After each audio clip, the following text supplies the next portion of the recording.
CTV News at 5 with Tony Rima and Rick Wyman with weather.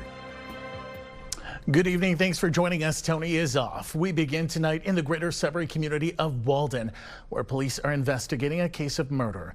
Details of the incident are still limited. Sudbury police sent officers to the home on Municipal Road 55 for a welfare check just before 7 o'clock this morning. They were there over concerns about a community member who is having ongoing issues with a relative. On arrival, they found the family member there in what they say was an agitated state. A 67-year-old woman was found dead inside. Officers have arrested a 34-year-old man, charging him with homicide. Time for your first check on weather. For more details, we go to CTV's Rick Wyman. And Rick, lots of people hoping for good roads over the next couple of days. How's it looking? Pretty good. A little bit of snow for tomorrow, but I think we're out of the inning there. By tomorrow, Wednesday, we've got some sunshine coming into the forecast. So if that's your travel day, it looks good right now. Systems Map brought to you by CAA. Get your membership today at CAA.ca. Risk of freezing drizzle across the Northeast for this evening. Some flurries, but again, some snow tomorrow, anywhere from 2 to 5 centimeters. No serious accumulation. We'll get into the 5-day forecast as we count down to Santa Claus coming up on Thursday. I'm a believer. I certainly hope you are, Ian. Back to you. Absolutely. Thanks so much, Rick. Well, a crash near Opasatika has claimed the lives of 3 people, 2 of them teens. Just after midnight Sunday, a pickup truck and tractor trailer collided on Highway 11 between Hearst and Kapuskasing Airport. 3 of the people in the vehicle were pronounced dead at the scene. A 4th person is in hospital with life-threatening injuries. OPP closed the highway to investigate, partially opening the road around noon. We also have our OPP traffic incident management and enforcement unit, as well as the OPP technical collision investigators that are assisting in the investigation to try to determine the cause. We don't have a cause as of yet, but officers are working to determine what happened. Police say they are still looking for dash cam footage or witnesses to the crash. A 28-year-old has been rushed to hospital with life-threatening injuries after being struck by a snowplow. Emergency crews were called to Highway 11 at Cedar Heights Road in North Bay Saturday. The highway was closed for 8 hours from about 6 Saturday evening. Investigators say they will add more information as it becomes available. Well, unions held a rally in front of Nipissing MPP Vic Fideli's office in North Bay this morning, demanding the province find money to save the 40 jobs being cut next March at the hospital. CTV's Eric Tashner reports.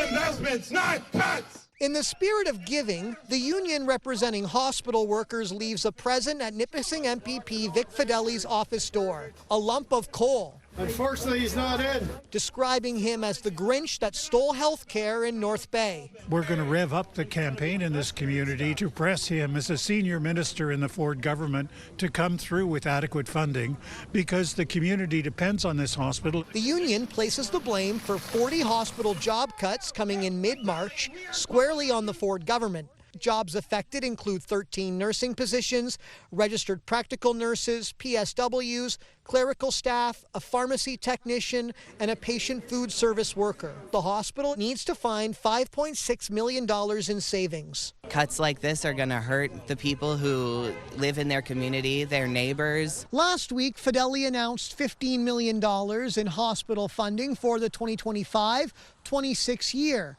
But the hospital says that money will not change the decision to make the cuts.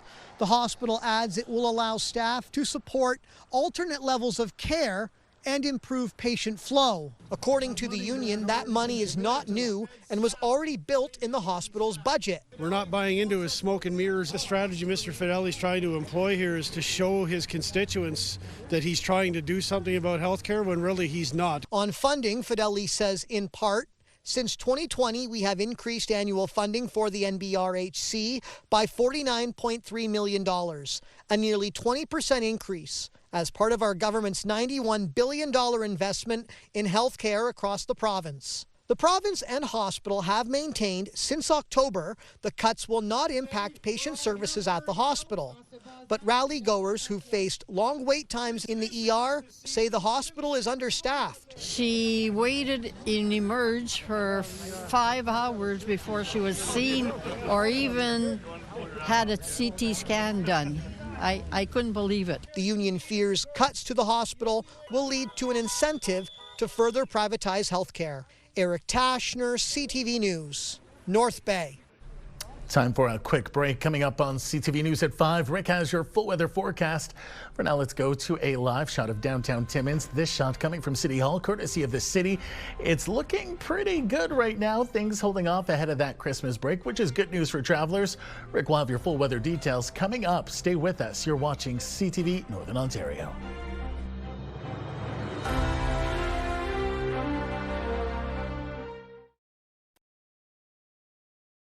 When you see it happen, send it to CTV News. Text 10400 from your screen to ours. Text 10400. Welcome to the 4-day countdown to this Christmas season. And of course, it's, getting closer. Thursday is the big day. Of course, we're now officially into winter. We'll talk about that a little bit later on with a great pick of the day. But of course, we're all concerned about the forecast radar, what we can expect travel-wise. This is what we've got going tomorrow, anywhere from, 2 to 5 centimeters. No serious accumulation. But there's also the risk of freezing drizzle in the forecast, perhaps overnight into tomorrow as well. A little bit of snow on Wednesday, but mainly sunny skies. Sudbury Nickel Belt, 2 to 4 centimeters for tomorrow, high of 0. Then the cool down at -14.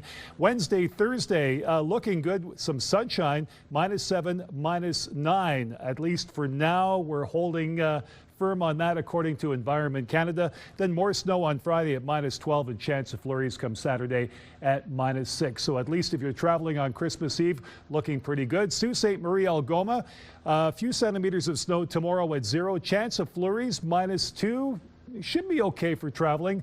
Christmas Day, some sun and cloud, -6. Some snow on Friday, -5. And -1 with the cloud cover come Saturday. So it looks like it's going to be okay, at least Christmas Day, some nice weather. For Timmins, Cochrane, and Kapuskasing, 5 centimeters of snow tomorrow, -4. Chance of flurries on travel day Wednesday, -9. Christmas Day, sunny and cold at -17. And some snow on Friday, -14 degrees. Cloud cover Saturday at -7. Meanwhile, Temiskaming Shores, Kirkland Lake, 5 centimeters of snow tomorrow, a high of 0. Just one of those days. Wednesday, chance of flurries, -8. Thursday, some sun and cloud, -13, some snow, -13 on Friday. That's pretty well the story right across the board to kick off your weekend. Saturday, chance of flurries and -8. And look now at North Bay, West Nipissing. Snow at 5 centimeters tomorrow, -1 your high. Wednesday, Thursday, some sunshine in the forecast. I like that. -7 and -8 on Christmas Day. Friday, some snow, -12. Chance of flurries Saturday at -6. Santa was dressed at the corner of Paris and Brady Streets this morning. Ian, he's a busy guy. How he gets around to collecting change at that particular intersection is beyond me, but it surprised everyone, and he was looking awfully good today. Back to you. That's good to hear. Yeah, he is quite busy this time of year. Thanks so much, Rick. Well, with the holiday season here, local Sudbury pet shelters are urging people to be responsible with pet adoptions. CTV's Madison Merrier reports. PetSave has around 200 dogs and 275 cats waiting for their forever home. We just want to make sure people have a good idea going in, what they're in for the long haul, because the problem is I think a lot of people get, or some of the concerns is that some people get them for Christmas, they surprise somebody with it, and turns out that's not really what they wanted. So we tend to see a lot of surrenders come a few months after Christmas. Surrender requests are up significantly, and that's across the province of Ontario, the country of Canada, everywhere in the world, right? Pets, unfortunately, are very susceptible to the trends and economic trends, right? And when times are tough for people, they're even worse for pets. Local shelters say the need for adoptions has skyrocketed since COVID and will likely be a challenge for the next 12 to 15 years, which is why fostering is so important. All shelters are operating at overcapacity, so it can be very stressful for animals long term. So it's nice to see the volunteers coming forward and take them home for the holidays. However, they say adopting a pet during the holiday season is a great time, as families may have some more time off of work to get the new animal comfortable. I think a pet can be a great time. Christmas can be a great time to get a pet because you have those 2 weeks off to spend the extra time and help them bond. It usually takes about 3 weeks for a pet to settle in. Sometimes the holidays are actually a time when families have more time for to introduce a pet to the home, which is sometimes the most challenging part of adopting a new pet. PetSave said that Sudburyans are very generous at this time of the year with volunteerism as well as fostering to make sure that animals are feeling well loved during this holiday season. Madison Marier, CTV News, Sudbury. Well, that's good news. Speaking of good news, we've got a quick programming note to let you know about tonight. We'll be broadcasting from downtown Sturgeon Falls as 11:30.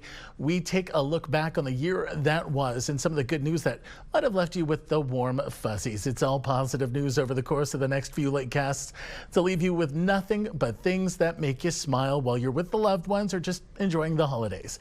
Make sure to watch the good news tonight from Sturgeon Falls here on CTV Northern Ontario or watch on Crave. Coming up on CTV News at 5, Sudbury says goodbye to one of the most familiar faces at the local food bank. Plus, a fashion designer from Manitoulin Island is making waves on the national stage. We'll be right back. A familiar face at the Sudbury Food Bank is retiring after 24 years with the not-for-profit. Executive Director Dan Exelon has seen many changes and challenges over the past few years, but says one constant is the generosity of the community. CTV's Alana Everson reports. Dan Exelon says he has mixed emotions about retiring after being with the Sudbury Food Bank for almost a quarter of a century. But he's grateful to the generosity of the community. With no government funding, this is just what we say, like the food bank was built by Sudburyans for Sudburyans, because Sudburyans decided no one's going to go, no one's going to go hungry on their watch. Exelon was recently presented with a legislative scroll by Sudbury MPP Jamie West, recognizing his heartfelt dedication over the years. People just know Dan, right? And his comments about you can relate to being hungry. We've all been hungry, but imagine if that hunger couldn't go away. It motivates people to donate. And so it's just, we're lucky to have him here in the community. Natalie Labby is the new executive director and applauds Exelon's leadership. He's definitely been the face of the food bank for so long. Really at the heart of who he is about relationship building, and that's easily identified throughout all the success and the community partnerships that have been created over the years in his role. Exelon led the food bank through the challenges of the pandemic, the after effects, and the increase in people needing help with food security. Certainly the food bank has never recovered from the COVID years. We've just continued to do the best we can with what we have and meet the need, which continues to grow. I mean, we can't even forecast the need anymore. We used to be able to at least think, well, we're probably going to have this, we're probably going to do that. Well, now you don't know. And then you add to that the fact that the supplies are not out there. Exelon says he plans to spend time with his family in his retirement and to help the Sudbury Food Bank in some capacity. It currently helps with 17,000 requests for service a month from 38 member agencies. Alana Everson, CTV News, Sudbury. A designer from Northern Ontario is making a name for herself in the Canadian fashion world. Manitoulin Island's Little Feather was a contestant on Project Runway Canada. It says the high-stakes experience has elevated her confidence, pushing her to dream bigger. CTV's Amanda Hicks reports. It just felt unreal. Like, am I really doing this? Is this really happening? Little Feather grew up in the heart of Manitoulin Island with roots in Chiging First Nation and Wikwemkong unceded territory. She says she's always loved creating with a desire to promote and preserve the Anishinaabe language through her designs. Ever since I was in kindergarten, I saw my mom sew my kindergarten dress, and since then, once I tried on that dress that she made, I realized, that's what I want to do. I want to make things and make people feel good. At the encouragement of a friend, Little Feather decided to apply for Crave's Project Runway Canada, where designers compete for a $100,000 prize and a feature in a major magazine. She admits she never thought she would make it, but she landed one of the coveted spots. It feels so unreal. And yeah, I don't know how to explain it. Even stepping on set, it was like this is how it is on the TV show. And it's like, yeah, you're on the TV show. While facing the judges and the clock was high pressure, Little Feather's toughest critic came from within. I felt a lot of doubt, I felt like everyone in that room was so talented, and I kind of like had imposter syndrome. Like I felt like, maybe this isn't for me. Like, how did I get here? This was an incredibly difficult decision. While she was ultimately eliminated, she says the experience gave her a newfound confidence, proving she belongs on the national stage. I learned, just to never give up, keep doing your craft, go in rooms that nobody dares to go down roads people don't dare to go. Little Feather says her immediate goal is to get her website up and running to reach a wider audience. But long term, she plans to go back to school, hone her skills, and be back in the Project Runway spotlight once again. Amanda Hicks, CTV News, Sudbury. It's time for our weekend wrap-up, starting in the OHL. Side of the net now, in front, goal! What a glove save by Fresca as he flashes the leather and squeezes it tight. Hello, Paulo. Welcome to Sudbury. Welcome indeed, Paolo Fresca, letting in only 2 goals on 40 shots. A fantastic showing between the pipes for Sudbury's newest Wolf. That would net him the first star of the game, but a close second would be Alex Vara, who scored a hat trick, ending the night with 4 points in the Wolves' 6-2 win over the Guelph Storm. The OHL is now on break until December 29th. And here's a look at the NOJHL standings after a final week of play before their holiday break. The Sudbury Cubs extending their lead over the Timmins Rock by 4 points. The field in the top half of the standings still remaining incredibly tight. Timmins still running an impressive win streak to head into the break. The race at the bottom half of the standings also close, with the Kirkland Lake Gold Miners and Sioux Eagles swapping spots at the end of the weekend. The Eagles with a pair of big wins to wrap up this part of the season. The NOJHL will be back on the ice January 4th. When we return, we'll take a look at your community close up. You're watching First at 5.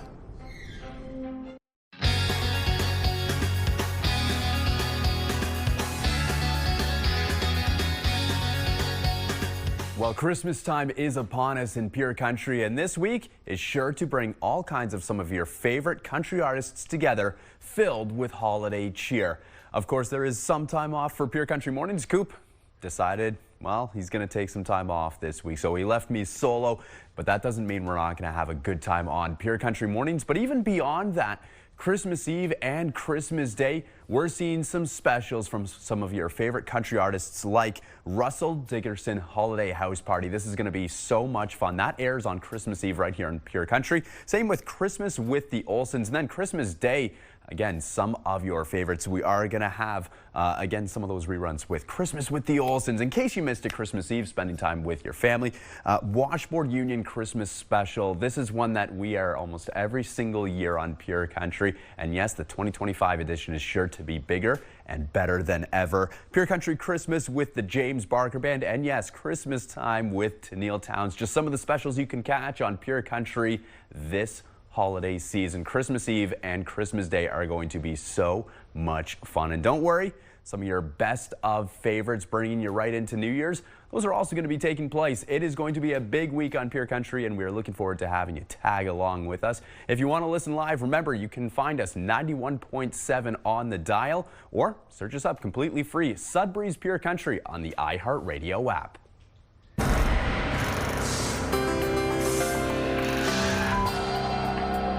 Time for our community close-up, and for that we begin in the community of Britt. Gorley Roy sent us this incredible 2 shots, wanting to know if Tony had his Christmas turkey yet. If not, she had some extra. You know what? I wouldn't be surprised if Tony did have turkey in his yard. He strikes me as the turkey type, but stoked to know he's got an option or 2 there. It looks like you've got your hands full. Thanks, Gorley. I love this next picture because this pup is all business. Jim Dufour sent us this great shot of Bella, who is reportedly all ready for Christmas. I'm obsessed with dachshunds or wiener dogs, and that pup looks like she is all business. Santa better have a big chew toy for her under the tree. Thanks, Jim.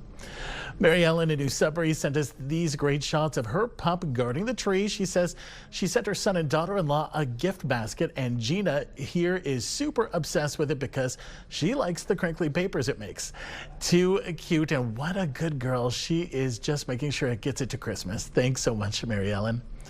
And finally, would you take a look at this? Wendy Lynn Hill sent us this incredible video of her home in Sault Ste. Marie, wishing everyone a very Merry Christmas and absolutely incredible. I think I need you as a neighbor because I don't know if I'd ever get tired looking at this. This must have taken you guys forever. Well done and Merry Christmas to you. If you have any pictures, videos, or events you'd like us to showcase, you can email them to us at communitycloseup@bellmedia.ca. And once again, that quick programming note tonight, I'll be broadcasting from downtown Sturgeon Falls at 11:30 as we take a look back on the year that was and some of the good news that might have left you with the warm fuzzies. It's all positive news over the next course of the next few late casts to leave you with things that made you smile while you're with your loved ones or just enjoying the holidays. Make sure to watch the good news tonight from Sturgeon Falls here on CTV Northern Ontario or watch on Crave. Finally tonight, the holiday spirit was served up in a big way in Sault Ste. Marie today. 45 turkey boxes are in the hands of the Children's Aid Society of Algoma, who will ensure the meals and gifts reach the families who need them most. The initiative was organized by local restaurant Feeding Your Soul Cafe, which was collecting donations through a Giving Tree program for weeks. CAS says every contribution, big or small, helps bring comfort and hope to the community. The need exists all year long, and it is particularly acute in the holiday season because of the pressures to be able to provide in an extra special way. And so to have our community be so generous, to think of families who are experiencing stress in a number of domains, particularly financial or employment stress in this way, and to include them in the holiday season in this way is just tremendously kind, and we're very grateful. More than a dozen local businesses took part, ranging from PUC to the Alzheimer's Society. Just incredible. A big thank you to all who donated. Just seeing the generosity of Northerners, I think, is what sets us apart from most Canadians.